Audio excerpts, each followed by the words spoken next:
You're listening to the Grind Line Podcast.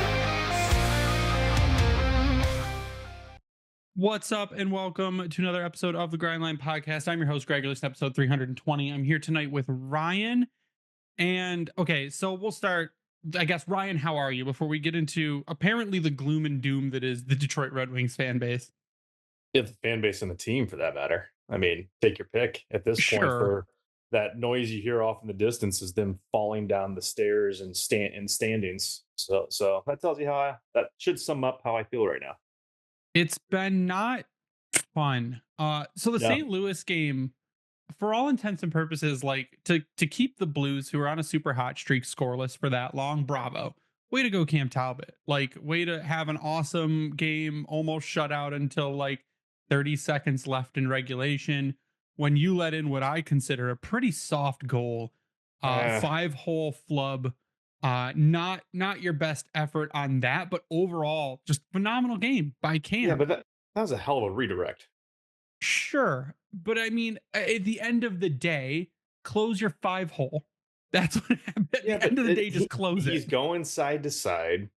Sider was expecting shot by his wasn't expecting a shot or any type of redirect based on his reaction. Neither was Talbot. It was just a great, smart hockey play that he wasn't able to stop. To me, that was a good play. You can call it soft. I don't necessarily agree because he was already out there. It was 30 seconds left, and they had already been pressuring them for a minute and a half, almost 2 minutes ahead of that with an extra attacker. So you do what you got to do, but at the same time, you need someone to make that play, right? And it didn't happen. You need a goalie to make timely saves. And again, or defense to make a stop. All night he did.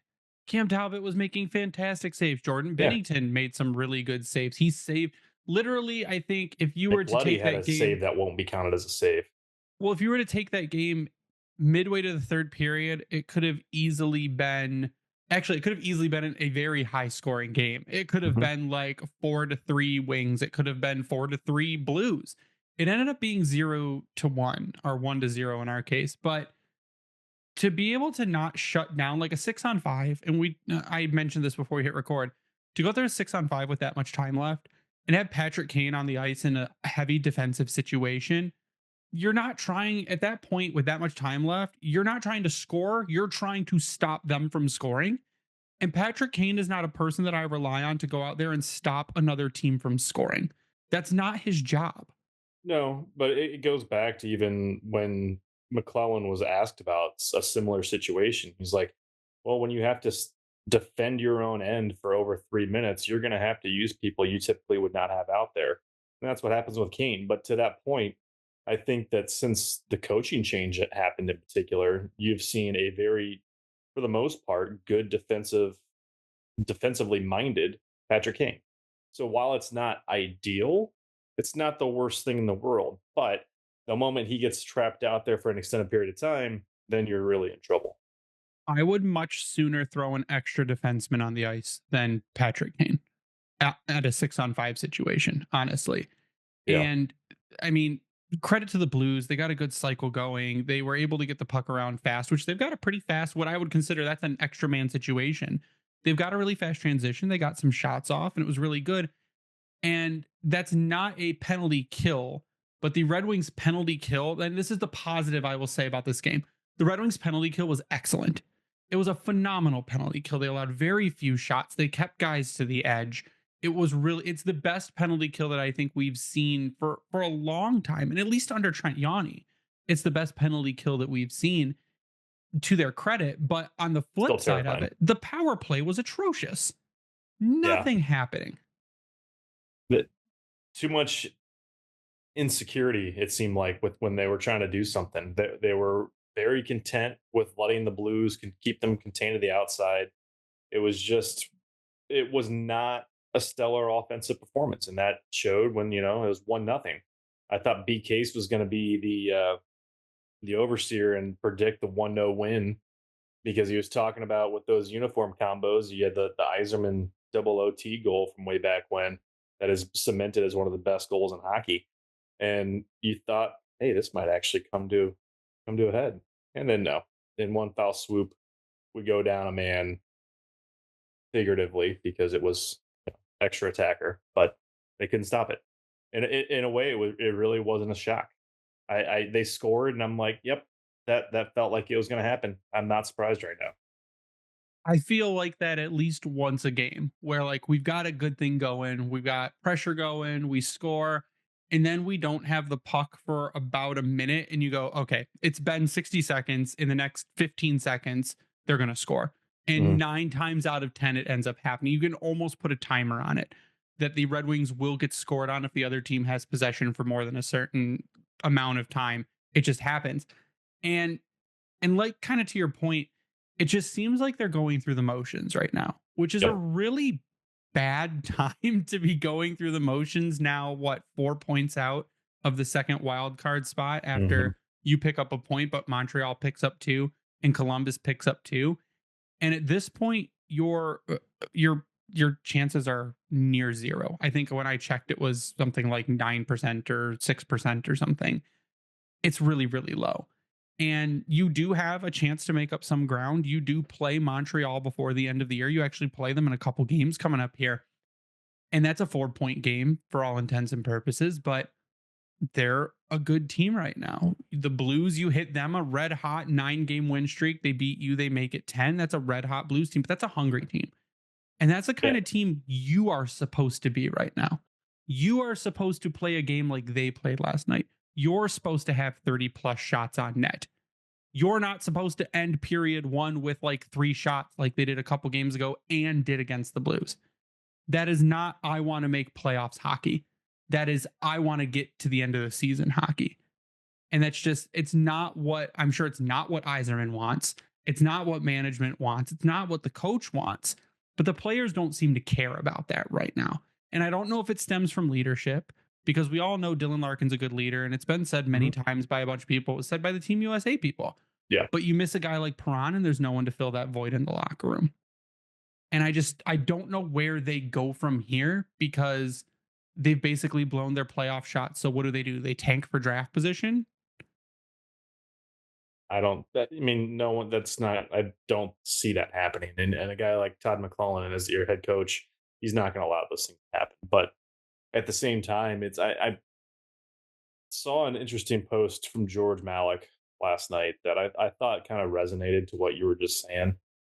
And he said, quote, "To me, and this is just to me, we're seeing some gas players, be it mentally or physically, making bad decisions. And then we're seeing the cumulative effects of all the injuries that the Wings have been dealing with over the second half of the season. It adds up. Mental and physical fatigue will bite you in the ass eventually." And you got to wonder, and it's been said a few times by different people, if Larkin's been dealing with something maybe since the Four Nations. Raymond's still been playing well. Granted, he's not scoring the goals that we would hope, but he's still at that point per game. He actually just fell below the point per game pace on the season. But the guys that you can't have slacking right now have not been great. Larkin, Raymond, Seider, in my opinion. Those are your 3 cornerstones of this franchise. And they've just been kind of there. Even last night, I didn't think Larkin had a great game. I didn't think Seider had a great game. Raymond was in there getting pretty heavy on battles. And there's a few moments where I thought Larkin was really going to finally give this team an extra goal, but it just didn't click. And then it just seems almost deflating to him. So I don't know. He's just fallen back into the Larkin that we've had to see the last couple of seasons, where they're just like, shit, here it goes again. So I want to kind of counter one. So I don't, not counter necessarily, but I don't think Mo had a bad game. I think maybe. So here's my take on what's been happening to Mo Seider. And people can bitch at me all they want about Seider online. There's a few key people that every time Seider does something, they just immediately at us and they're like, "See, Seider did it again. He has been really bad, blah, blah, blah." And I'm like, that's not it. Because if you look at all the back end stats, Seider's been very, very good this season. He's actually been far better this season defensively than he was last season. He's not getting run into the ground. Well, what this seems to be is in direct correlation to Ben Sherratt turning back into a pumpkin. Yes. When Ben Sherratt plays well, Mo doesn't have to pick up his slack.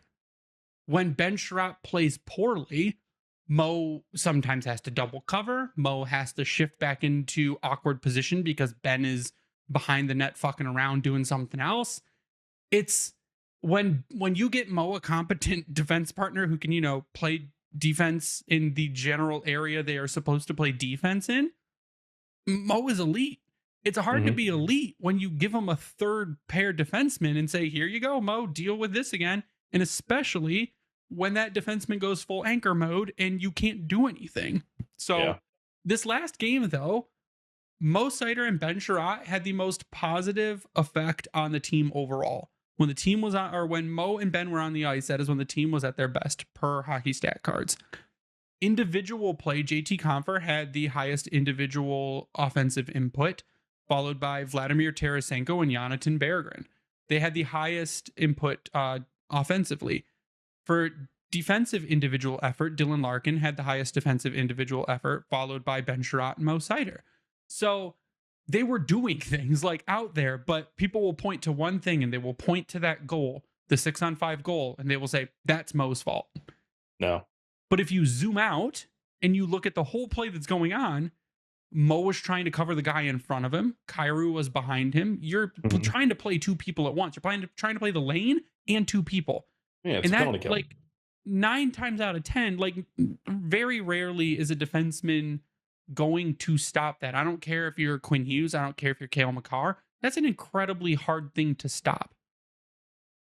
If he could have somehow got a stick on that, I would have been amazed, because that, like I said, the way that deflection occurred from Kyrou, I don't really think any guy was making that play. And I agree. From where he took, sorry, I was actually trying to pull the video up to see where he was at in terms of the ice. I mean, he threaded a needle. So Fowler threaded the needle, which, again, that goes back to a guy that I wish a long time ago we had somehow managed to get, but never did. It is what it is. Yeah, if you would have given me like 2020 Cam Fowler. Yeah. Threaded a needle, get past DeBrincat, who was down on a knee, try to block a shot, because Fowler's more often than not shooting the puck. But he's so smart. And the way that Kyrou was able to sneak in, he pinched in a little bit from the corner. He was at the bottom of the dot, essentially, and got enough stick on the puck to squeeze it by Talbot. Like, it was a good goal scorer's goal. To blame Seider for that one is just lazy, because he was right there. That's all they're going off of.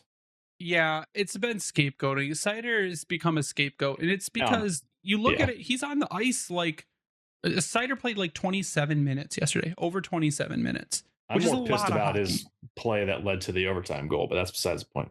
I don't know. They also tried to bring up, look at Seider's plus minus, and whatever you try to use plus minus, to me, I am instantly going to discredit what you say, because plus minus is a garbage stat that is not great for judging an individual player, and it's barely okay for judging a team, like a group of players.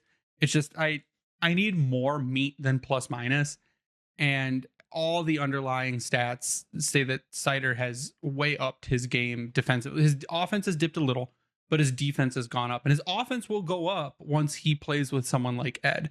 And that'll be, I mean, you'll see peak play right there. But right now, because of what you have on defense, it's just that it can't happen. You can't put your two best players in there and then just say, fuck the bottom two pairs, because right now you're saying fuck the bottom pair, because that's barely anything at all. And you're kind of watering down your top pair. So it's a bad defensive situation overall in Detroit. What we're going to look at, we're going to take a quick break. When we come back, we're going to kind of do a, where do they go from here? I had a lot of back and forth online today with people.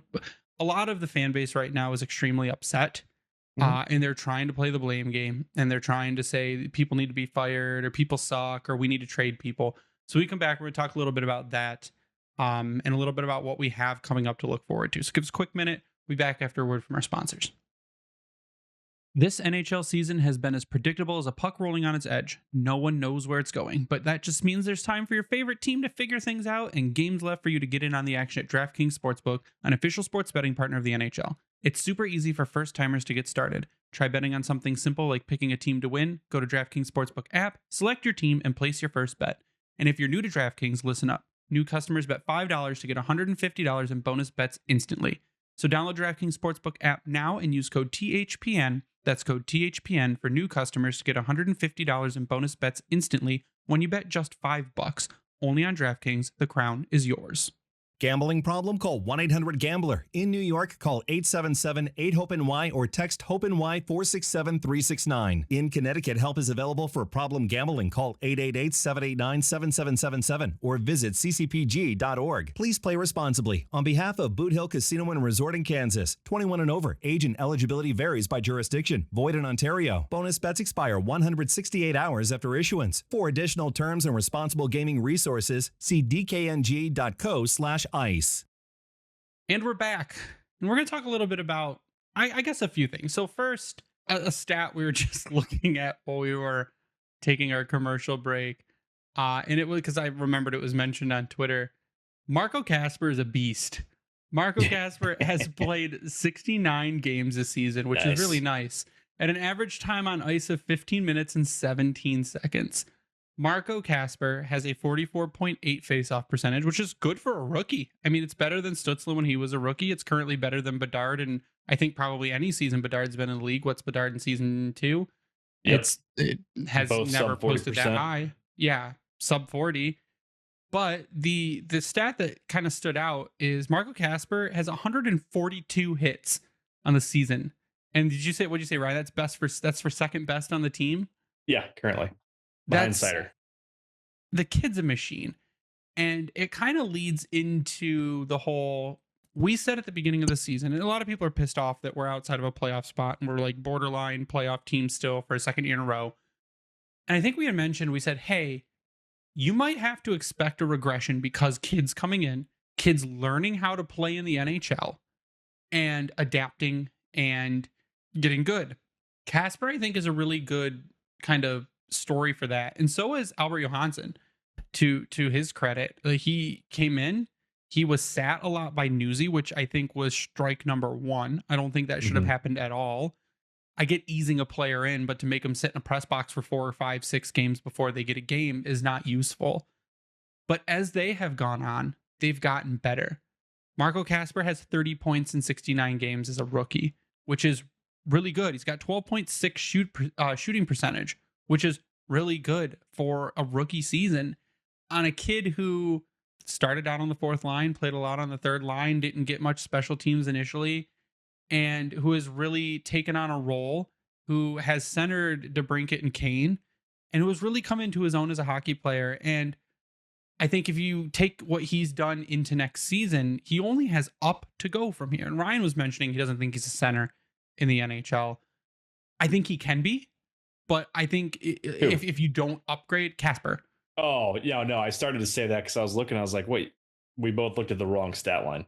But I think Marco Casper is a guy you lean on in the next season going, okay, you can play in the NHL. Same with Albert Johansson. Same with Simon Edvinsson.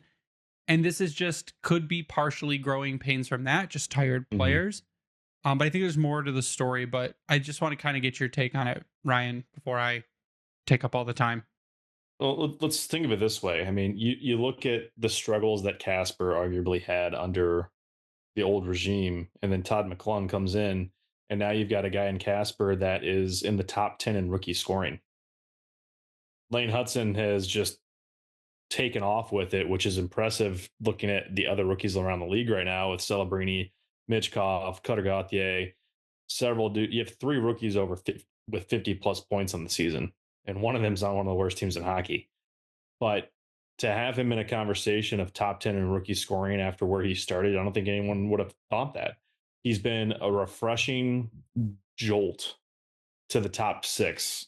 I thought he was doing much better with Larkin and Raymond. I thought that was one of their top lines. And really, you could argue he was doing well with Cat and Kane. I think he brings a level of play like what we saw when Bert was really doing extremely well with this team. And I sort of use extremely well loosely.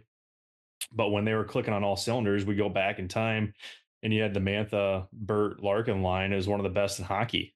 and then they got hurt, and then it fell apart, and then worst season in hockey. But anyways, it's a young player. He's 20 years old, youngest guy on the team. Next guy up, 21 years old, friggin' Simon Edmondson. So there's a lot of hockey left from this kid, and he's one of 9 players for Detroit right now that have played an NHL game this season that is under the age of or 24 and under. Johansson's a rookie. Soderblom, I think his rookie status is gone, or was he still considered a rookie this year? I think, nope, he's on the rookie list. I take that back. So you have Johansson, technically a rookie based on NHL.com stats. Then you've got, so the guys from 24 and under, Johansson, Berggren, Seider, Soderblom, Raymond, Kosa, and Mazur are on here because they at least both played a game. 22 years old, same as Raymond. And Raymond just turned 23. He is 23. That's weird. Edmondson, 21. Casper, 20. A lot of what fans have been asking for are now on the ice. And guess what? Most of these guys are going to play impactful roles. Maybe not so much Johnny Burgers. I think that's kind of one that's up in the air. This was, I think we said before the season, this was a coming out party for him that needed to happen, and it hasn't happened in a bad way. But Casper making the impact that he has, even in the faceoff dot, like you mentioned, that's what Detroit needs for longevity. That the faceoffs need to get better, but he can go out there in any situation and help your team win and do good things. And I think that's what's needed, especially being 20 years old. And aside from that, you also need your other guys to come in and be impactful players like they've been in the leagues they're in currently. Like we talked about Dmitry Buchelnikov, who I think has the ability to come in and be a really good high offense player in the NHL. You've got Axel Sandin-Pellikka, who is over in the SHL right now and in 6 playoff games has 4 points, a goal, and 3 assists. Their team's moving on to the second round, which means we probably won't see him, but it means that Grand Rapids will most definitely see him when the season is over. And Grand Rapids should be in the playoffs by the time his season ends. Yeah. Michael Brandsegg-Nygaard was another one who has upped his play in the playoffs and has been doing really well. You want young players, but at the same time, you want to catapult yourself into the playoffs.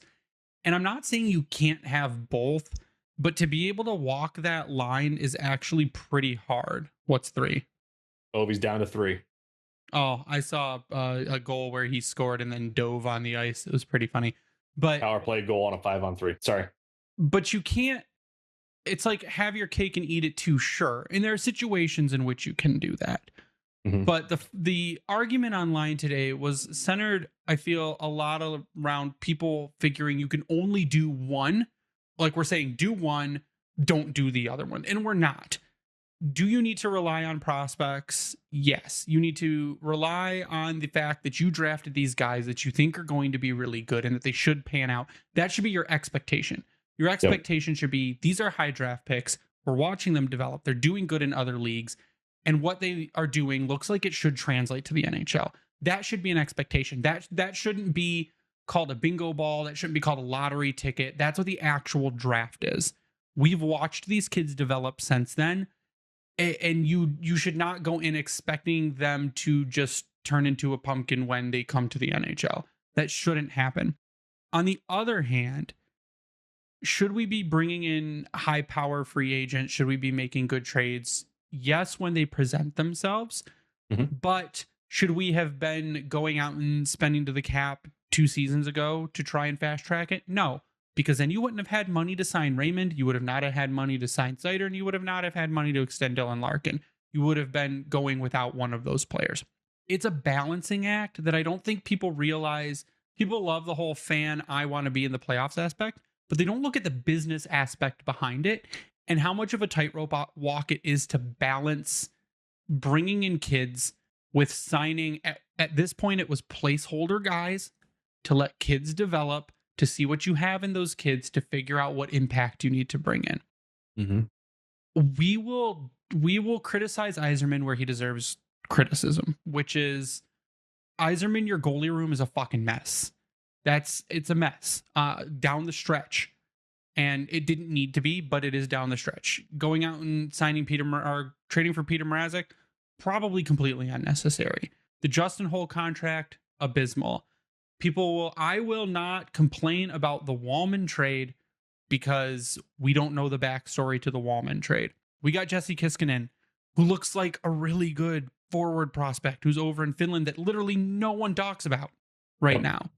So sure, Yzerman will get criticism where criticism is due. But you really have to look at a complete picture of the team and a timeline to understand the moves that were made. And if you want to say, oh, you're just an Yzerman dick rider, or oh, you're like an Yzer bot and you'll never say anything bad about him, when all you do is say bad things about him is not a good look. Yeah, what's the point? It's tiring.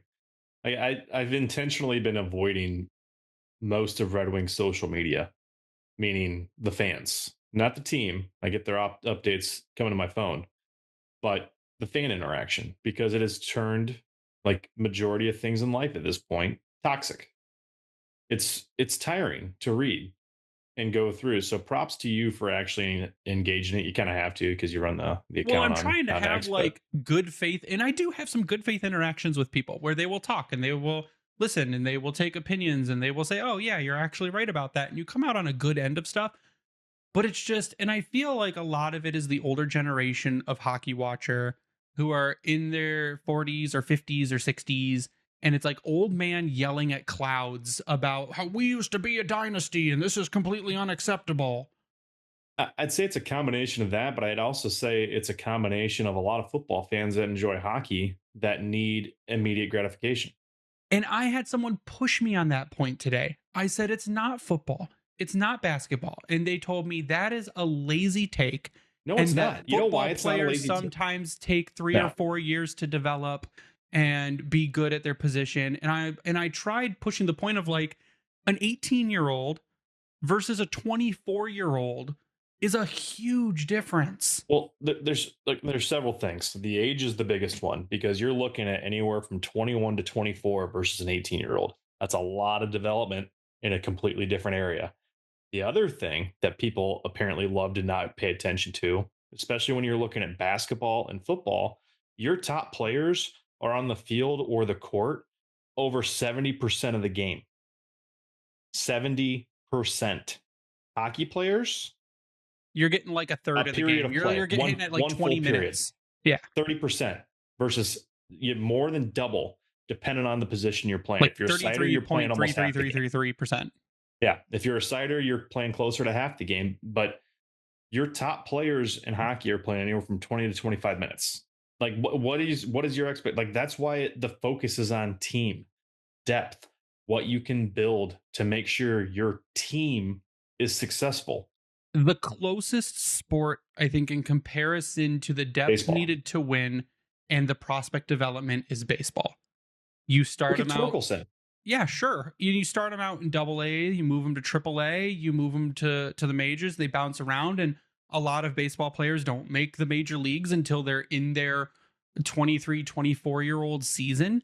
It has a lot of parallels to hockey in the development route of baseball and the team kind of composition needed to win. You need success at almost every level. Like you're not going to be a good baseball team. Jackson Jobe. You're not going to be a good baseball team if you don't have two good middle of the lineup hitters. Like you need to have consistency up and down your lineup. And like you said, it's a lot of football watchers who go, why the Lions could turn their team around. They were one of the worst teams ever and could turn it around in 2 seasons. Why can't the Red Wings do that? It's not the same thing.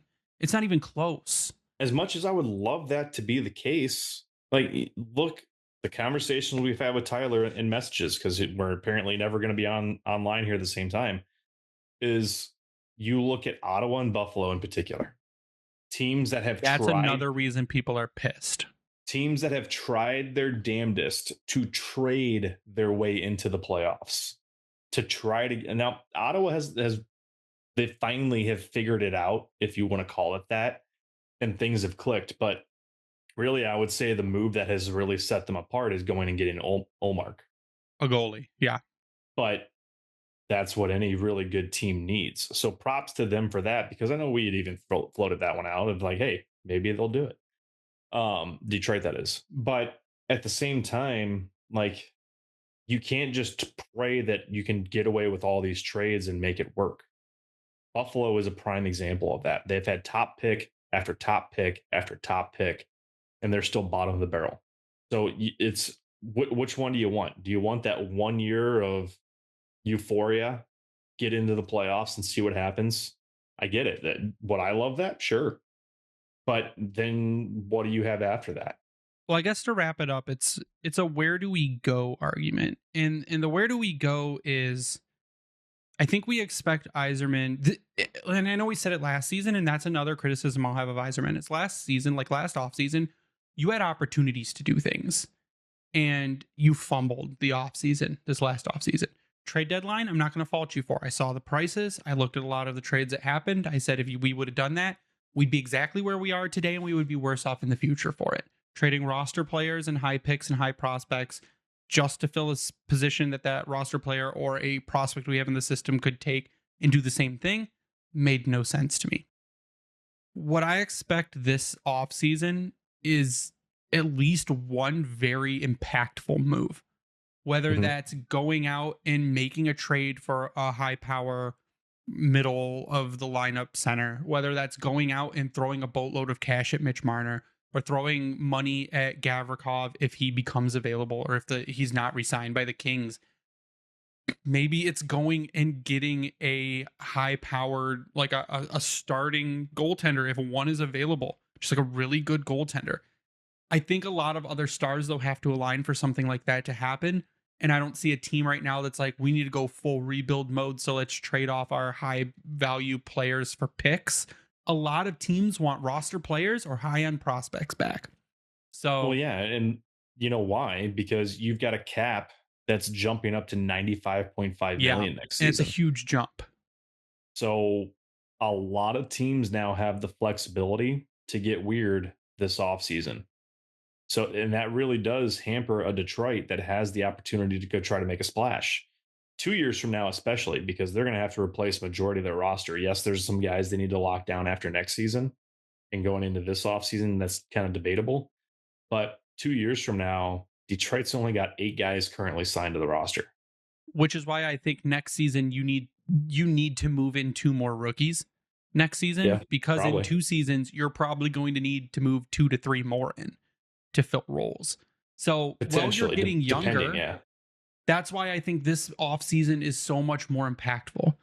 Because if you can go out and get a Marner, you can go out and get a Besser, you can go out and get an Aaron Ekblad, you can go out now. Does Yzerman get weird? And Steve Yzerman, if you were listening, please, I give you full permission to just offer sheet every fucking kid under the age of 26 in the entire league.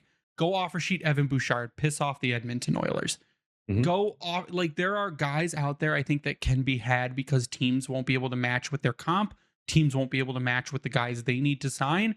You've got free agents that I expect to hit the market that are going to be pretty good, and I think they're trade candidates. If Yzerman fumbles this offseason, and you go into next season with a similar looking roster, and maybe 2 guys make the team, and Sebastian Cossa is still sitting in Grand Rapids, which I expect he will, because Trey Augustine is going back to Michigan State, for everyone who hasn't seen the news, which is not a big deal. Don't freak out about it. It's a great program. He's one of the best goaltenders in the NCAA. Education is important for guys now. They like to go, be learned doctors so that after they finish hockey, they can do other business related things. But I think that if you fumble this offseason coming up, you are absolutely on the hot seat. Like 100%. I don't care how good your drafts have been. They've been exceedingly good. If you don't fire a lot of your, I think, pro scouting staff, that's going to be another issue. I think there needs to be a management change, not upper management, but inner management change. There needs to be a very big offseason, and you need to nail the draft again. The draft, I think, is going to be huge, but I think July 1st is where everything matters that much more. I think you need to use your buyouts wisely this offseason. Like, there's certain guys anything the defense needs shored up.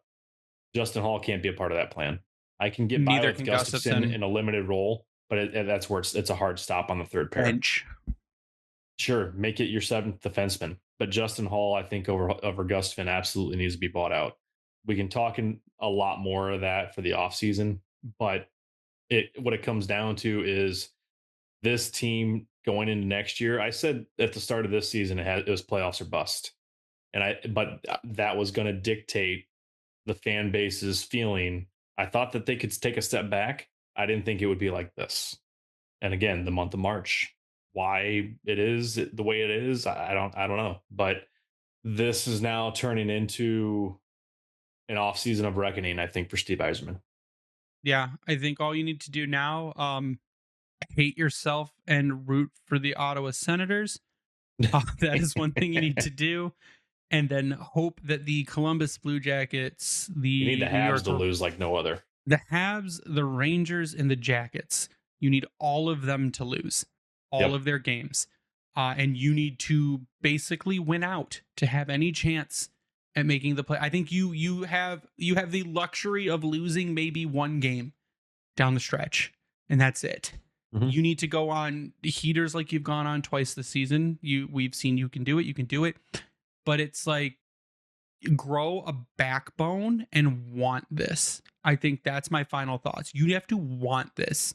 And right now, like, play like you played 2 games ago. Play like you played against the Bruins. Play that hockey down the stretch, and like, you'll win games. That Blues game was winnable, and you looked exhausted. You looked weak. You looked pathetic. Go out there and win games. Like, we don't want to hear the excuses. Just go do it. Everyone else is facing the same stuff you're facing right now. They're tired. They're beat down. A lot of them are hurt. They're in the same boat as you. But you have a chance to go out and steal a spot, but now you don't control your own destiny. You've got to hope other teams lose, which is never a good hope. But Ryan, I want to get your socials before we sign off, because I think we've done ranting. This is our, like, let's get all the horrible stuff out of the way, and if we continue to lose, we'll start doing prospect profiles next episode. That'd be the worst of the horrible stuff that it could be. Yeah. No. Already ran 33. You can follow me online at Bring the Wing. You can follow the Grindline Podcast online at Grindline Pod. I guess it's nice. You can go watch the Tigers, because they're going to be really good this season. Hopefully, they lost today, but they had 2 very convincing wins for the past 2 days, and they've got a lot of really good. If he has figured it out with Casey Mize, I was talking to Mario, that's a very good thing. Yeah, those are bombs. Those are bombs you need to win. So you can thank other words. We like to thank the Hockey Podcast Network for hosting us and spreading it around. Thank Vintage Detroit, which is the only place you should get your Detroit jerseys from and worked on. They are phenomenal. They do have an event going on right now. So if you're listening to this tomorrow through, I think, opening day, which is Friday. Yeah, they got a couple of events going on. Yeah, I'm go really head over there. I couldn't be there today. Go head over there. They should actually have our t-shirts on display. We have an exclusive t-shirt deal with them right now. So if you go to their website, click on the Keep It Local tab, click on the Grindline Podcast, you'll find our shirts up. But they're going to be doing some giveaways. They've got specials going on their store. So go check out Vintage Detroit, and go to YouTube, click subscribe, sub to us, turn on notifications. You'll get notified whenever an episode goes live, and you'll get to see us and our sad faces lament about the state of the Detroit Red Wings. That is going to do it for us tonight. So for Ryan, I am Greg. You stay classy, hockey down.